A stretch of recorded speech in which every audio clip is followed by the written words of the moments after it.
Hello everyone, welcome back. আর আজকে আমি আমার মামা বাড়িতে চলে এসেছি। আর আসার সাথে সাথেই মামিমাকে সাথে বসে গেছি। আর যেহেতু অনেকটা লেটে চলে এসেছি, তো মামিমা অনেকক্ষণ ধরে অপেক্ষা করছিল আমার জন্য। তো তারপর সাজানো প্রায় কমপ্লিট হয়ে গেছিলো। তো তারপর মামিমা রিচুয়ালসে বসে গেল। আজকে মামার ছেলের অন্নপ্রাশনের অনুষ্ঠান ছিল, তো সেই কারণেই মামার বাড়িতে আসা। তারপরে দেখো পুচকুটাকে নিয়ে আমি একটু খেলা করছি। তো এই পুচকুটারই অন্নপ্রাশন। তো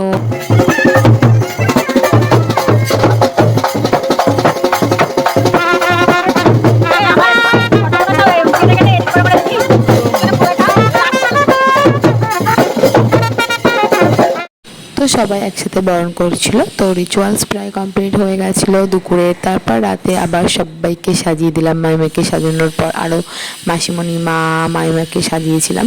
তো তারপর সবাই আমরা একসাথে মজা করলাম খুব। তো সবাইকে বাই।